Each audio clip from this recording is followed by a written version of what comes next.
ಅನಸೂಯ ತಥೈವಾತ್ರೇಃ ಜಜ್ಞೆ ಪುತ್ರಾನ್ ಅಕಲ್ಮಷಾನ್ ದತ್ತಂ ದುರ್ವಾಸಸಂ ಸೋಮಮಾತ್ಮೇಶ ಬ್ರಹ್ಮ ಸಂಭವಾನ್.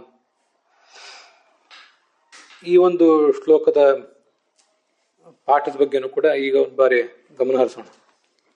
ಭಾಗವತದಲ್ಲಿ 4ನೆಯ ಸ್ಕಂಧ, ಅಲ್ಲಿ 1ನೇ ಅಧ್ಯಾಯ 15ನೇ ಶ್ಲೋಕ ಇದು. ಈಗ ಪ್ರಚಲಿತ ಇರುವಂತಹ ಭಾಗವತದಲ್ಲಿ ಇದೊಂದು ಸ್ವಲ್ಪ ಬೇರೆ ರೀತಿಯಾಗಿದೆ. ಈಗ ನಾನು ಓದಿದ ಶ್ಲೋಕ ತತ್ವ ಪ್ರದೀಪದಲ್ಲಿ ತ್ರಿವಿಕ್ರಮ ಪಂಡಿತರು ಉದ್ಧರಿಸಿದಂಥ ಶ್ಲೋಕ.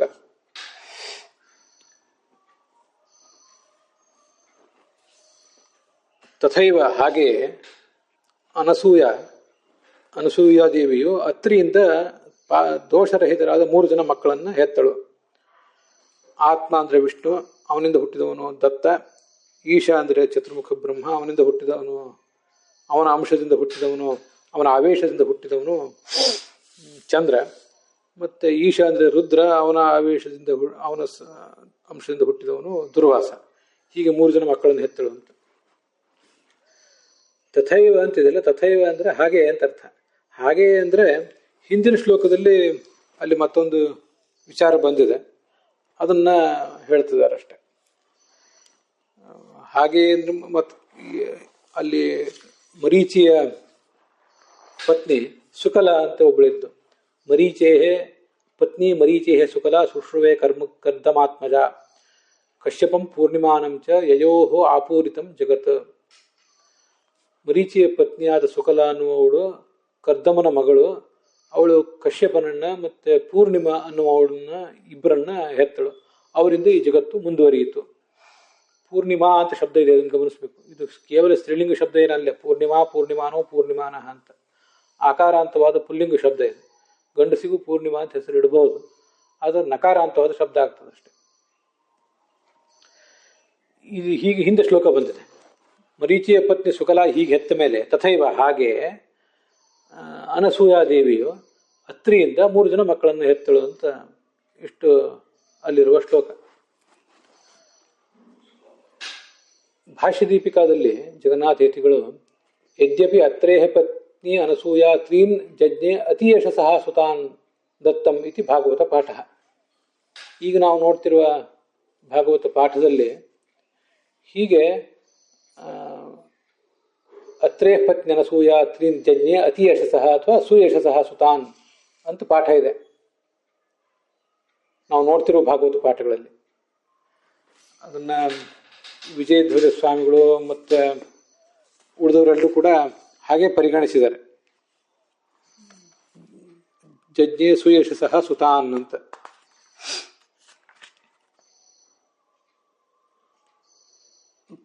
ಯಾದವಾರ್ಯರು ಕೂಡ ಹಾಗೇನೆ ಪಾಠ ಇಟ್ಕೊಂಡಂತೆ ಕಾಣಿಸ್ತದೆ. ಅವ್ರ ವ್ಯಾಖ್ಯಾನಗಳಲ್ಲಿ ಆ ಶಬ್ದಗಳೇನು ಹೆಚ್ಚು ಕಾಣಿಸೋದಿಲ್ಲ, ಆದರೂ ಆ ವ್ಯಾಖ್ಯಾನಗಳನ್ನು ಮುದ್ರಿಸುವವರೆಲ್ಲ ಹಾಗೆ ಶ್ಲೋಕ ಇಟ್ಕೊಂಡಿದ್ದಾರೆ. ತಥಾಪಿ ಅನುವ್ಯಾಖ್ಯಾನೆ ಏವಂ ಪಠಿತತ್ವಾತ್. ಅನುವ್ಯಾಖ್ಯಾನದಲ್ಲಿ ಏವಂ ಹೀಗೆ ಈ ರೀತಿಯಾಗಿ ಅಂದರೆ ಹಿಂದೆ ಬಂತಲ್ಲ, ಅನಸೂಯ ತಥೈವಾತ್ರೇಹ ಜಜ್ಞೆ ಪುತ್ರಾನ ಕಲ್ಮಷಾನ್ ಅಂತ ಪಠಿತಾಗಿರೋದ್ರಿಂದ, ಮತ್ತು ಸುಧಾದಲ್ಲಿ ಕೂಡ ಅದಕ್ಕೆ ಹಾಗೆ ವ್ಯಾಖ್ಯಾನ ಮಾಡಿರುವುದರಿಂದ ಅನುವ್ಯಾಖ್ಯಾನದ ಪಾಠ ಬೇರೆ ಆಯಿತು, ಈಗ ನಾವು ನೋಡ್ತಿರುವ ಪಾಠ ಒಂದು ಬೇರೆ ಆಯಿತು ಅನ್ನುವಂಥ ಒಂದು ಸಮಸ್ಯೆ ಬಂದು ನಿಲ್ತದೆ. ಅದಕ್ಕೆ ತತ್ ಅನ್ಯಕಲ್ಪೀಯಂ ಪಾಠಾಂತರಂ ಭವಿಷ್ಯತಿ ಇತಿ ಅದೋಷಃ. ಅನುವ್ಯಾಖ್ಯಾನದಲ್ಲಿ ಹೇಳಿರುವುದೇನಿದೆ ಅದು ಬೇರೆ ಕಲ್ಪದಲ್ಲಿ ಇದ್ದಂಥ ಒಂದು ಪಾಠ ಅಂತ ಜಗನ್ನಾಥೇತಿಗಳು ಅದಕ್ಕೆ ಸಮಾಧಾನ ಹೇಳಿದ್ದಾರೆ. ಹಿಂದಿನ ಯಾವುದೋ ಒಂದು ಕಲ್ಪದಲ್ಲಿ ಇದ್ದಂಥ ಒಂದು ಪಾಠವನ್ನು ಅನುವ್ಯಾಖ್ಯಾನದಲ್ಲಿ ಆಚಾರ್ಯ ಹೇಳಿದ್ದಾರೆ. ಮತ್ತೆ ನಾವು ನೋಡ್ತಿರುವ ಪಾಠ ಏನಿದೆ ಜಜ್ಞೆ ಅತಿ ಯಶಸಃ ಸುತಾನ್ ಅಂತ, ಇದು ಈಗಿನ ಕಲ್ಪದಲ್ಲಿ ನಾವು ನೋಡುವಂಥ ಪಾಠ. ಅನುವ್ಯಾಖ್ಯಾನದಲ್ಲಿ ತೋರಿಸಿದ ಪಾಠ ಕಲ್ಪಾಂತರದ್ದು ಅಂತ ಭಾಷ್ಯ ದೀಪಿಕಾದಲ್ಲಿ ಹೇಳಿದ್ದಾರೆ. ಇದ್ರ ಬಗ್ಗೆ ಸ್ವಲ್ಪ ನನಗೆ ಭಿನ್ನಾಭಿಪ್ರಾಯ ಇದೆ. ಆಚಾರ್ಯರು ತಮ್ಮ ಸರ್ವಮೂಲಗಳಲ್ಲಿ ಮಹಾಭಾರತದಿಂದ ಭಾಗವತದಿಂದ ಸಾಕಷ್ಟು ಶ್ಲೋಕಗಳನ್ನು ಉದ್ಧರಿಸಿದ್ದಾರೆ. ಆ ಶ್ಲೋಕಗಳಿಗೆ ಅನುಸಾರವಾಗಿ ಇವತ್ತು ಪ್ರಚಲಿತವಾಗಿರುವಂಥ ಮಹಾಭಾರತ ಭಾಗವತಗಳಲ್ಲಿ ಪಾಠಗಳನ್ನು ತಿದ್ದುಕೊಳ್ಬೇಕಾದ್ದು ನಮ್ಮ ಕರ್ತವ್ಯ. ಆಚಾರ್ಯರು ಕಲ್ಪಾಂತರ ಇನ್ಯಾವುದೋ ಕಲ್ಪದಲ್ಲಿ, ಹಿಂದಿನ ಕಲ್ಪದಲ್ಲಿ ಇದ್ದಂಥ ಭಾಗವತದ ಪಾಠವನ್ನು ತೋರಿಸಿದ್ದಾರೆ ಅಂತ ಅಂತ ನಾವು ಸಮಾಧಾನ ಮಾಡ್ಕೊಳ್ಳೋದು ಕಷ್ಟ. ಯಾಕೆಂದ್ರೆ ಈಗಿನ ಕಲ್ಪದಲ್ಲಿ ಬದುಕಿರುವಂತಹ ನಮಗಾಗಿ ಈ ಶಾಸ್ತ್ರಗಳ ರಚನೆ ಆಗಿದೆ. ಮುಂದಿನ ಕಲ್ಪದಲ್ಲಿ ಮತ್ತೆ ಈ ಎಲ್ಲ ಶಾಸ್ತ್ರಗಳು ಇರ್ತಾವೋ ಇಲ್ಲೋ, ಅವು ಶಾಸ್ತ್ರಗಳೆಲ್ಲ ಲುಪ್ತಾಗಿ ಹೋಗ್ತವೆ, ಮತ್ತೆ ಶಾಸ್ತ್ರಗಳನ್ನು ರಚಿಸ್ತಾ ಇರ್ತಾರೆ. ಬನ್ನಂಜ ಗೋವಿಂದಾಚಾರ್ಯರು ಕೂಡ ಅದನ್ನೇ ಹೇಳಿದ್ದಾರೆ ಅನೇಕ ಕಡೆ. ಈ ಪ್ರಸಂಗಕ್ಕೆ ತಕ್ಕಂತೆ ಹೇಳಿಲ್ಲ ಅವರು. ಬೇರೆ ಕಲ್ಪದ್ದು ಅಂತ ಹೇಳುವುದಕ್ಕೆ ಏನು ಅರ್ಥ ಇದೆ? ಒಂದು ಯಾವುದೋ ಭಗವಂತನ ಲೀಲೆ, ಮತ್ತೆ ಯಾವುದೋ ಒಂದು ದೇವತೆಗಳ ಒಂದು ಚರ್ಯೆ, ಅದು ಆ ಕಲ್ಪದಲ್ಲಿ ಹಾಗೆ ನಡೆದಿತ್ತು, ಈ ಕಲ್ಪದಲ್ಲಿ ಹೀಗೆ ನಡೆದಿತ್ತು ಅಂತ ಹೊಂದಿಸುವುದು ಒಂದು ವಿಚಾರ ಬೇರೆ. ಪಾಠ ಆ ಕಲ್ಪದ ಪಾಠ, ಈ ಕಲ್ಪದ ಪಾಠ ಅಂತ ಹೇಳಲಿಕ್ಕೆ ಅರ್ಥ ಏನಿದೆ? ಈ ಕಲ್ಪದಲ್ಲಿ ನಾವು ಬದುಕಿದ್ದೇವೆ, ಇಲ್ಲಿ ಸಾಧನೆ ಮಾಡಬೇಕಾಗಿದೆ. ನಮಗೆ ಹಿಂದಿನ ಕಲ್ಪದಲ್ಲಿರುವ ಪಾಠವನ್ನು ತೋರಿಸಿದ್ರಿಂದ ಏನು ಲಾಭ ಆಗೋದಿಲ್ಲ. ನಾವೀಗ ಭಾಗವತವನ್ನ ಓದಿ ಪ್ರವಚನ ಮಾಡಬೇಕಾದದ್ದು ಈಗಿನ ಕಲ್ಪದಲ್ಲಿರುವಂತೆ. ಅದರಿಂದ ಆಚಾರ್ಯ ಹಿಂದಿನ ಕಲ್ಪದಲ್ಲಿರುವ ಭಾಗವತ ಪಾಠವನ್ನು ತೋರಿಸಿದ್ದಾರೆ ಅಂತ ನಮಗೆ ಅನಿಸೋದಿಲ್ಲ, ಅದು ಅಷ್ಟು ಸಮಾಧಾನ ಕೊಡೋದಿಲ್ಲ. ಆಚಾರ್ಯ ತೋರಿಸಿದ್ದು ಇದೇ ಕಲ್ಪದ ಪಾಠನೇ. ಅದರಿಂದ ಆಚಾರ್ಯ ನಿರ್ದೇಶಕ್ಕನುಸಾರವಾಗಿ ಈಗಿನ ಭಾಗವತ ಪಾಠವನ್ನೇ ನಾವು ತಿದ್ದುಕೊಳ್ಬೇಕಾದದ್ದು ನ್ಯಾಯ. ಇದು ಆಚಾರ್ಯ ತೋರಿಸಿದ ಪಾಠ ಬೇರೆ ಕಲ್ಪದ್ದು, ಈಗಿರುವುದು ಈಗಿನ ಕಲ್ಪದ್ದು ಅಂತ ಹೀಗೆ ಒಂದು ನಮ್ಮನ್ನು ನಾವು ಸಮಾಧಾನ ಮಾಡ್ಕೊಳ್ಳೋ ಪ್ರಯತ್ನ ಏನಿದೆಯಲ್ಲ, ತುಂಬ ಅಪಾಯಕಾರಿಯಾಗಿ ಹೋಗ್ತದೆ. ಮೋಕ್ಷ ಧರ್ಮ ಪರ್ವದಲ್ಲಿನ ಮಹಾಭಾರತದ ಶಾಂತಿ ಪರ್ವದ ಮೋಕ್ಷ ಧರ್ಮ ಪರ್ವದಲ್ಲಿನ ಅನೇಕ ಶ್ಲೋಕಗಳನ್ನು ಆಚಾರ್ಯರು ಭಾಗವತ ತಾತ್ಪರ್ಯ ಮೊದಲಾದ ಕಡೆ ಉದ್ಧರಿಸಿದ್ದಾರೆ, ಮತ್ತು ಬೇರೆ ಬೇರೆ ಕಡೆ ಸರ್ವಮೂಲದಲ್ಲಿ. ಅಲ್ಲೆಲ್ಲ ಮಹಾಭಾರತದ ಪಾಠ ಹೇಗಿರಬೇಕು ಅಂತ ಕೆಲವು ಒಂದು 40-60 ಶ್ಲೋಕಗಳಿರ್ಬೋದು. ಒಟ್ಟಾರೆ ಸುಮಾರು 120-130 ಶ್ಲೋಕಗಳನ್ನು ಮಹಾಭಾರತದಿಂದ ಆಚಾರ್ಯ ಉದ್ಧರಿಸ್ತಾರೆ. ಅಲ್ಲಿ ಆಚಾರ್ಯರು ಸರ್ವಮೂಲದಲ್ಲಿ ಏನು ಉದ್ಧರಿಸಿದ್ದಾರೆ ಅದಕ್ಕೆ ಅನುಗುಣವಾಗಿ ನಮ್ಮ ಮೋಕ್ಷ ಧರ್ಮ ಪರ್ವವನ್ನ, ಮಹಾಭಾರತವನ್ನ, ಶಾಂತಿ ಪರ್ವವನ್ನು ನಾವು ಎಡಿಟ್ ಮಾಡುವಾಗ, ಅದನ್ನು ಮುದ್ರಿಸುವಾಗ, ಅನುವಾದಿಸುವಾಗ ಆಚಾರ್ಯ ಏನು ಹೇಳಿದ್ದಾರೆ ಅಂತ ನೋಡ್ಬೇಕಾದ ನಮ್ಮ ಕರ್ತವ್ಯ.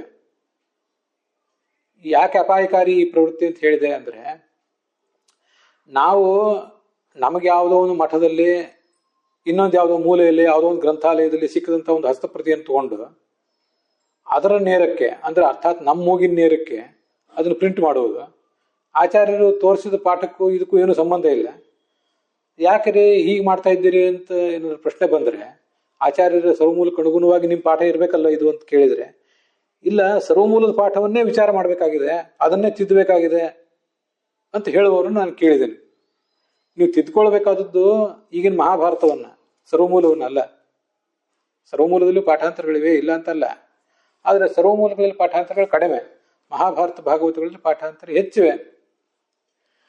ಹೀಗೆ ಆಚಾರ್ಯರು ತೋರಿಸಿದ ಮೇಲೆಯೂ ಕೂಡ ನಾವು ಅದನ್ನು ತಿದ್ದುಕೊಳ್ಳದೆ ಹೋದರೆ, ಆಚಾರ್ಯರನ್ನೇ ತಿದ್ದಬೇಕು ಅಂತ ಹೊರಟ್ರೆ ಅದು ಬಹಳ ಅಪಾಯಕಾರಿ ಆಗ್ತದೆ. ಅದನ್ನು ಮಹಾಭಾರತ, ಭಾಗವತ, ಹರಿವಂಶ ಇತ್ಯಾದಿಗಳ ಶುದ್ಧ ಪಾಠ ಜನರಿಗೆ ದೊರೆಯುವಂತಾಗೋದಿಲ್ಲ. ಅದರಿಂದ ಬೇರೆ ಯಾವುದೋ ಕಲ್ಪದ ಪಾಠ ಅಂತ ಜಗನ್ನಾಥ ಯತಿಗಳು ಹೇಳಿದ್ದು ನನಗೇನು ಸಮಾಧಾನ ಕೊಟ್ಟಿಲ್ಲ. ಅದನ್ನು ಇದೇ ಕಲ್ಪದ ಪಾಠ, ಅದಕ್ಕನುಸಾರವಾಗಿ ನಾವು ನೋಡಬೇಕು.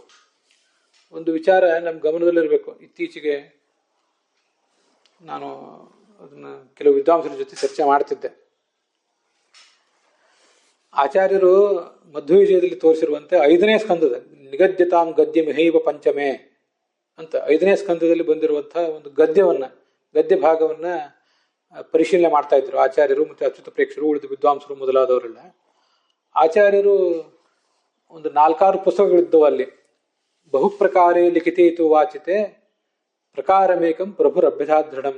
ಒಂದು 5-6 ಪಾಠಗಳಿದ್ದವು. ವಿದ್ವಾಂಸರು ಬೇರೆ ಬೇರೆ ಓದ್ತಾ ಇದ್ರು, ಇಲ್ಲಿ ಹೀಗಿದೆ, ಅಲ್ಲಿ ಹೀಗಿದೆ ಅಂತ. ಆಚಾರ್ಯರು ಒಂದು ಮಾತು, ಇದು ಸರಿ ಇದೆ, ಉಳಿದು ಸರಿ ಇಲ್ಲ ಅಂತ ಹೇಳಿದ್ರು.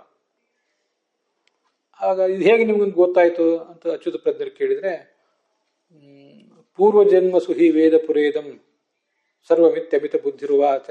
ಹಿಂದಿನ ಜನ್ಮದಲ್ಲೇ ನಾನು ಇದನ್ನೆಲ್ಲ ಓದಿದ್ದೆ ಅಂತ ಹೇಳಿದ್ರು ಆಚಾರ್ಯರು. ವಸ್ತುತಃ ಆಚಾರ್ಯರು 5ನೇ ಸ್ಕಂದದ ಬಗ್ಗೆ ಮಾತ್ರ ಆ ಕಥೆಯಲ್ಲಿ ಬಂದಂತೆ ಗಮನ ಹರಿಸಿದ್ರು. ಶುದ್ಧವಾದ ಪಾಠ ಯಾವುದು ಅಂತ ಹೇಳಿದ್ರು. ಇನ್ನು ಉಳಿದ ಅನೇಕ ಸ್ಕಂದಗಳಲ್ಲಿ ಆಚಾರ್ಯರಿಗೆ ಏನು ಶುದ್ಧ ಪಾಠ ಅಂತ ತೋರಿಸ್ಕೊಟ್ಟಿಲ್ಲ. ಯಾಕಂದ್ರೆ ಭಾಗವತ ತಾತ್ಪರ್ಯ ಆಚಾರ್ಯ ರಚನೆ ಮಾಡಿದ್ರು ಕೂಡ ಅಲ್ಲಿ ಯಾವ್ದಾದ್ರು ಕೆಲವು ಶ್ಲೋಕಗಳಿಗೆ ವ್ಯಾಖ್ಯಾನ ಮಾಡ್ತಾರಷ್ಟೇ. ಇಡೀ ಕಥೆಗೇನು ಅವ್ರು ವ್ಯಾಖ್ಯಾನ ಮಾಡಿಲ್ಲ. ಇಡೀ ಕಥೆ 18,000 ಶ್ಲೋಕಗಳು ಎಲ್ಲದಕ್ಕೂ ವ್ಯಾಖ್ಯಾನ ಮಾಡಿ ಅದು ಬಗೆಹರಿಯುವ ವಿಷಯವೂ ಅಲ್ಲ. ಆದ್ರಿಂದಲೇ ಆ 5ನೇ ಸ್ಕಂದದಲ್ಲಿ ಆ ಕೆಲವು ಭಾಗಗಳನ್ನ ಆಚಾರ್ಯ ಹೇಳಿ ತೋರಿಸಿಕೊಟ್ರಷ್ಟೇ. ಅದು ಯಾವುದು ಯಾವ ಪಾಠ ಸರಿ ಯಾವ ಪಾಠ ತಪ್ಪು ಅಂತ ಹೇಳಿ ಅದು ನಮ್ಗೆ ಕಾಣಿಸೋದಿಲ್ಲ, ಶೃಂಗಗ್ರಾಹಿತಯ ಕಾಣಿಸೋದಿಲ್ಲ. ಇದು ಸರಿಯಲ್ಲ, ಉಳಿದದ್ದು ಸರಿಯಲ್ಲ, ಇದು ಒಂದೇ ಸರಿ ಅಂತ ಹೇಳಿದ್ರು ಅಂತ. ಸರಿಯಾದದ್ದು ಯಾವುದು, ಸರಿ ಅಲ್ಲದೇ ಇದ್ದದ್ದು ಯಾವುದು ಅಂತ ನಮಗೆ ನೋಡ್ಲಿಕ್ಕೂ ಈಗ ಅನುಕೂಲ ಇಲ್ಲ. 5ನೇ ಸ್ಕಂದದ ಕಥೆಯೇ ಹೀಗಿರುವಾಗ ಭಾಗವತದ ಇನ್ನಿತರ ಅನೇಕ ಸ್ಕಂದಗಳು ಕೂಡ ತೀರಾ ಇತ್ತೀಚಿನ ಒಂದು 1000 ವರ್ಷ 800-900 ವರ್ಷಗಳಲ್ಲಿ ತುಂಬ ಬದಲಾವಣೆ ಕಂಡುಬಿಟ್ಟಿದೆ. ನಮ್ಮವರೇ ಬೇರೆ ಯಾರೋ ವಿದ್ವಾಂಸರು, ಆಧುನಿಕರು, ಪಾಶ್ಚಾತ್ಯರು ಹೇಳುವುದಲ್ಲ, ನಮ್ಮ ವಿದ್ವಾಂಸರೇ ಈ ಥರ ಅಭಿಪ್ರಾಯಪಟ್ಟಿರೋದನ್ನು ಈಗೊಂದು 10-15 ದಿವಸದಲ್ಲಿ ವಿದ್ವಾಂಸರ ಜೊತೆ ಚರ್ಚೆ ಮಾಡುವಾಗ ನಾನು ಕೇಳಿದೆ. ತುಂಬ ಕಲಬೆರಕೆಯಾಗಿ ಹೋಗಿದೆ. ಅದರಿಂದ ಆಚಾರ್ಯ ಈಗ ನಾವು ಓದ್ತಿರೋ ಭಾಗವತ ಎಲ್ಲನೂ ಕೂಡ, ಭಾಗವತ ಮಹಾಭಾರತ ಇದೆಲ್ಲವೂ ಕೂಡ ಕೋಟ್ಯಂ ಶೋಪಿ ನವಿದ್ಯತೆ ಅಂತ ಆಚಾರ್ಯರು ಹೇಳ್ತಾರೆ. ನಿಮ್ಗೆ ಗೊತ್ತಿದೆ. ನೀವೀಗೇನು ಓದ್ತಾ ಇದ್ದೀರಿ ಅವೆಲ್ಲವೂ ಮೂಲ ವ್ಯಾಸರ ರಚನೆಯಲ್ಲಿ 1 ಕೋಟಿಯಲ್ಲಿ 1 ಭಾಗವೂ ಕೂಡ ಕಾಣಿಸ್ತಾ ಇಲ್ಲ, ಎಲ್ಲವೂ ಕಲಬೆರಕೆಗೊಳಗಾಗಿದೆ ಅಂತ ಹೇಳಿದ್ದಾರೆ. ಅದರಿಂದ ಆಚಾರ್ಯರ ಪಾಠವನ್ನು ಯಾವುದೋ ಕಲ್ಪಾಂತರದ್ದು ಅಂತ ಸಮಾಧಾನ ಮಾಡಿಕೊಳ್ಳಿಕ್ಕೆ ನನಗ್ಯಾಕೋ ಮನಸ್ಸಿಲ್ಲ. ಇನ್ನು ಅದನ್ನು ನೀವು ನಿಮ್ಮ ಆಲೋಚನೆಯನ್ನು ನೀವು ಮಾಡಬೇಕು. ಗ್ರಂಥೋಪ್ಯೇವಂ ವಿಲುಳಿತ ಕಿಂವರ್ಥೋ ದೇವದುರ್ಗಮಃ ಉತ್ಸನ್ನಾ ಪ್ರಾಯಶಃ ಸರ್ವೇ ಕೋಟ್ಯಂ ಶೋಪಿ ನವಿದ್ಯತೆ ಅಂತ ತಾತ್ಪರ್ಯ ನಿರ್ಣಯದ 3ನೇ ಅಧ್ಯಾಯನೋ ಯಾವುದೋ ಅಲ್ಲಿ 4, 5 ಶ್ಲೋಕಗಳು. ಗ್ರಂಥವೇ ಲುಪ್ತಾಗಿ ಹೋಗಿದೆ. ಅರ್ಥ ಅಂತೂ ದೇವತೆಗಳಿಗೆ ತಿಳ್ಕೊಳ್ಳಿಕ್ಕೆ ಸಾಧ್ಯ, ಬಹಳ ಕಷ್ಟಪಟ್ಟು ತಿಳ್ಕೊಳ್ಬೇಕಾದ ಅರ್ಥ. ಅದು ನಮಗೆ ಅರ್ಥ ಆಗೋದು ಹೇಗೆ? ಶಬ್ದವೇ ನಮ್ಗೆ ಗೊತ್ತಿಲ್ಲದೆ ಇದ್ದಾಗ, ಶಬ್ದ ಪ್ರಮಾಣವೇ ಶುದ್ಧವಾದ ಪಾಠವೇ ಲಭ್ಯ ಇಲ್ಲದೆ ಇದ್ದಾಗ ದೇವತೆಗಳಿಗೂ ದುರ್ಗಮವಾದ ಅರ್ಥವನ್ನು ಹೇಗೆ ಇಟ್ಕೊಳ್ಳೋದು ಅಂತ ಇದು ತಾತ್ಪರ್ಯ ನಿರ್ಣಯದಲ್ಲಿ ಬಂದಿರುವ ವಿಚಾರ. ಅಲ್ಲಿಗೆ ಇವತ್ತಿನ ಈ ಭಾಗ ಸಮಾಪ್ತ ಆಗಿದೆ.